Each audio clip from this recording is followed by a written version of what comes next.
Halo, Assalamualaikum. Saya Fitriati Nasyika dari Prodi Sejarah semester 4 ingin menjelaskan tentang sejarah Timur Tengah. Simak videonya sebagai berikut.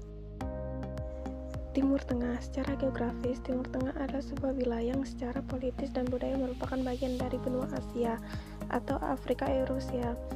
Pusat dari wilayah ini ada daratan di antara lautan Mediterania dan Teluk Persia serta wilayah yang memanjang dari Anatolia, Jazirah Arab dan semenanjung Sinai. Kadang juga disebutkan area tersebut meliputi Afrika Utara di sebelah barat sampai dengan Pakistan di sebelah timur dan Kaukasus atau Asia Tenggara di sebelah utara. Media beberapa organisasi nasional seperti PBB umumnya menganggap wilayah Timur Tengah adalah wilayah Asia Barat Daya atau Siprus dan Iran ditambah dengan Mesir. Peradaban Sungai Efrat dan Tigris.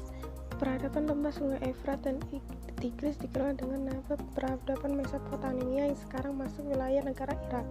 Mesopotamia berarti sebuah daerah yang letaknya di antara dua sungai yaitu Efrat dan Tigris yang bermuara di Teluk Persia.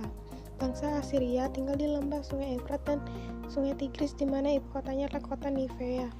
Sistem pemerintahan pada saat itu terbentuk kerajaan di mana raja yang bersifat mutlak dalam menguasai pemerintahan. Bangsa ini suka berkelana dengan mata pencarian umumnya adalah berternak dan pertanian yang menghasilkan gandum, anggur, dan sayuran.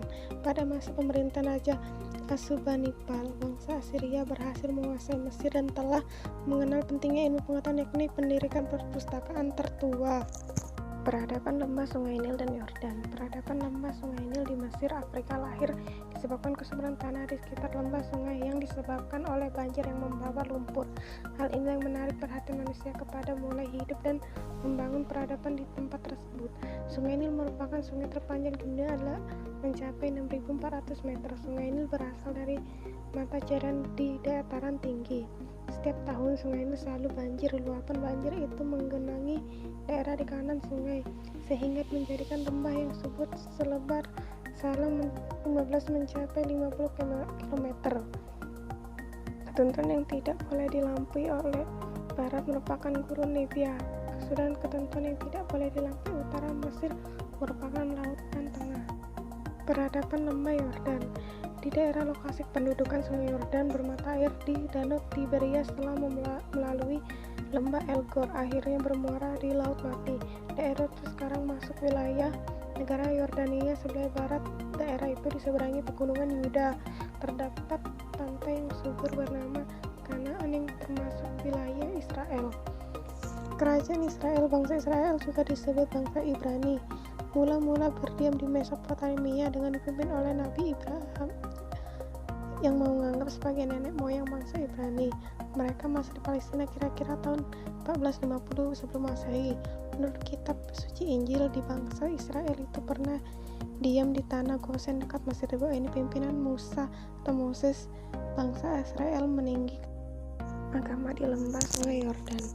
Agama Yahudi di Bukit Sinai. Dalam perjalanan dari Mesir kembali ke Kanaan, Musa memperoleh 10 permintaan Allah sebagai firman Tuhan. Tuhan disebutnya Yahweh. Dengan demikian bangsa Israel merupakan bangsa yang telah artinya paham dan mengakui Tuhan yang esa. Musa dianggap sebagai nabinya. Agama Nasrani. Agama Kristen diajarkan oleh Yesus Kristus yang berasal dari Nazaret sehingga disebut dengan Kristen atau Nasrani. Menurut ahli teologi, agama Kristen lahir pada 1 Masehi sesuai dengan kelahiran Yesus Kristus yang digunakan sebagai permulaan perhitungan tahun Masehi. Yesus Kristus dilahirkan di Betlehem. Kitab suci agama Nasrani terdiri dari dua besar yaitu Kitab Perjanjian Lama dan Kitab Perjanjian Baru. Sejarah kebudayaan Arab pra-Islam. Masyarakat Arab sebelumnya kelahiran dari kerasulan Nabi Muhammad dikenal dengan sebutan jahiliyah yang dimaksud masyarakat jahiliyah sebelum datangnya Islam. Pada keseluruhan masyarakat tidak hanya Arab yang menjauhi nilai-nilai fitrah yang sudah dibawa oleh para rasul pembawa risalah tauhid. Penyempitan makna jahiliyah hanya pada masyarakat Arab pra-Islam yang akan menimbulkan bahwa agama Islam yang dibawa oleh Nabi Muhammad itu lahir dari nenek moyang bodoh yang jauh dari nilai-nilai. Seorang pujangga Arab Syariah Jarji Zaidan membagi masa jahiliyah kepada dua masa yakni Arab jahiliyah pertama yaitu zaman sebelum sejarah abadi Masehi, Arab jahiliyah kedua yaitu dari abad ke-5 Masehi sampai lahir Islam. Banyak hubungan antara wanita dan laki-laki di luar wajar seperti pernikahan secara spontan. Seorang laki-laki melamar kepada laki-laki lain yang menjadi wali wanita itu, lalu dia dapat menikahi wanita itu seketika itu pula setelah menyerahkan mas kawin. Para laki-laki bisa mendatangi wanita suka hati yang disebut wanita pelacur.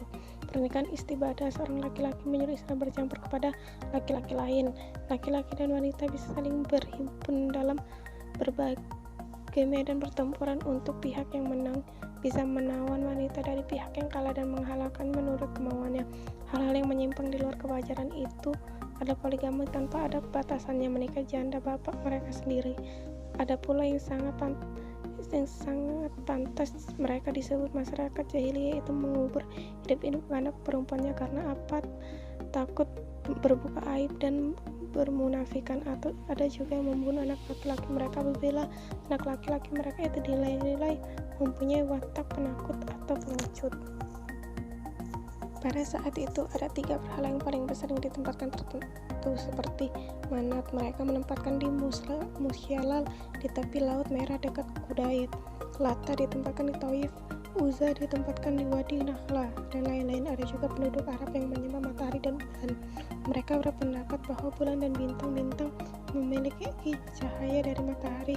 Buruk atau baik nasibnya tergantung dari belas kasihan matahari. Mereka juga mendirikan kuil-kuil penyembahan atau pemujaan matahari. Sejarah kebudayaan Arab munculnya Islam. Masyarakat Arab sebelum kedatangan Islam, dalam hal ini adalah Islam yang dipersempurnakan Nabi Muhammad, dikenal sebagai masyarakat jahiliyah atau masyarakat yang tinggi dalam kebodohan atau kegelapan. Islam datang dengan diawali kelahiran Nabi Muhammad SAW yang menyempurnakan ajaran Allah Subhanahu wa Ta'ala dari nabi-nabi sebelumnya. Pada masa jahilah kaum Arab jahiliyah, seorang nabi penutup zaman Nabi Muhammad SAW yang dilahirkan dari seorang wanita bernama Siti Aminah dan ayahnya Abdullah bin Abdul Muthalib. Sejak diangkat menjadi Rasul, maka Nabi Muhammad menyampaikan wahyu tersebut pada umatnya secara diam-diam melakukan meskipun mendapat perlawanan keras dari masyarakat Arab saat itu atau kaum Quraisy. Rasulullah tidak gentar dengan segala ancaman tersebut. Saat dakwah dan penyebaran agama Islam selama 13 tahun di Makkah, kemudian karena terancam Rasulullah hijrah ke Yathrib atau Madinah, dan di sana ia berdakwah selama 10 tahun. Rasulullah tidak henti-hentinya menyiarkan dakwah pada umatnya saat itu. Beliau mendapat wahyu dari Allah dan kemudian disampaikan kepada umatnya. Wahyu-wahyu tersebut lantas disusun dalam suatu kesatuan, yakni Al-Quran yang membentuk petunjuk bagi seluruh umat manusia. Meskipun saat itu Rasul telah pindah ke Mekah, tetap saja kaum Quraisy memusuhinya sehingga Allah memerintah Muhammad beserta kaumnya untuk berjihad dan memerangi kaum Quraisy. Islam mendapatkan kemenangan di hampir seluruh peperangan kecuali dalam perang Uhud, di mana umat Islam mengalami kekalahan karena tidak patuh pada Rasul. Namun pada akhirnya umat Muslim berhasil menang dari kaum Quraisy dan menguasai Mekah lewat peristiwa Fathul Mekah. Islam di Arab setelah Rasulullah wafat. Setelah peristiwa Fathul Makkah, Rasulullah tetap melaksanakan dakwahnya menyebarkan Islam hingga keluar Jazirah Arab. Pada masa itu kehidupan masyarakat Arab mulai membaik dan seluruh suku dan kaum yang ada di Arab bersatu sebagai suatu bangsa. Rasulullah kemudian wafat setelah hampir 23 tahun berdakwah dan memimpin. Islam selanjutnya dibawa oleh Khalifah Rasyidin, yaitu 4 sahabat Nabi, yaitu Abu Bakar Ash-Shiddiq, Umar bin Khattab, Utsman bin Affan, dan Ali bin Abi Thalib. Setelah masuk khalifah tersebut berakhir, Islam tetap berkembang. Dinasti Umayyah. Dinasti Umayyah merupakan khalifah pertama setelah era Khalifah Rasyidin dalam sejarah Islam. Namun dinasti ini diambil dari Umayyah bin Abdul Aziz Syam atau Muawiyah bin Abu Sufyan alias Muawiyah, salah seorang sahabat Nabi Muhammad, lalu menjadi khalifah yang memimpin pada 661 sampai 680 Masehi. Secara garis besar, pemerintahan dinasti Umayyah berlangsung secara hampir 90 tahun, terbagi dalam 2 periode, yaitu masa khalifah yang berpusat di Damaskus dan era kejayaan di Spanyol Andalusia dan pusatnya di Cordoba. Maka wilayah kekuasaan khalifah Umayyah sangat luas. Dikutip dari Story of Islamic Civilization 2007 karya Muhammad Fatur Rahman, wilayah tersebut meliputi sebagian besar Timur Tengah, Asia Selatan, Asia Tengah, pesisir Afrika Selatan hingga Andalusia, yakni kawasan yang kini ditempati Portugal dan Spanyol. Dinasti Umayyah memiliki peran penting dalam perkembangan Islam. Khalifah ini pertama dipimpin oleh tokoh-tokoh berpengaruh, di antaranya adalah Al-Walid bin Abdul Malik dan Umar bin Abdul Aziz. Di masa pemerintahan Al-Walid bin Abdul Malik, kekuasaan Khalifah Umayyah meluas hingga ke Spanyol, menaklukkan Andalusia terjadi pada tahun 711 Masehi. Pembangunan diutamakan pada masa ini dibangun rumah sakit dan Masjid Al-Mawi di Damaskus, Masjid Al-Aqsa di Yerusalem, perluasan Masjid Nabawi di Madinah merupakan sejarah penting dari peran dinasti Umayyah. Ketika Umar bin Abdul Aziz menjadi khalifah, bidang keilmuan Islam merupakan prioritas utama. Pengarsipan hadis, pengembangan bahasa Arab, ilmu qiraah, fikih, hingga berbagai karya tulis maupun produk ilmiah berkembang pesat pada masa ini. Keruntuhan dinasti Umayyah. Kejayaan dinasti Umayyah mulai menurun ketika kelompok yang tidak puas terhadap pemerintahan mulai muncul. Bani Abbasiyah memimpin upaya perlawanan ini dan pada akhirnya melemahkan kekuasaan Bani Umayyah. Pertengahan abad ke-6 menjadi masa-masa krusial Khalifah Umayyah. Pada periode ini Umayyah mulai mengalami kekalahan dari pasukan Abbasiyah, hingga pada akhirnya di Damaskus berhasil direbut oleh Abbasiyah yang praktis membuat pemerintahan Umayyah jatuh. Pemerintahan Khalifah Umayyah di Cordoba berlangsung cukup lama, namun keruntuhan mulai terlihat pada perlawanan awal abad ke-9. Mulai muncul intrik dan pengolakan di kalangan sendiri. Wilayah kekuasaan Umayyah sedikit demi sedikit bercerai-berai.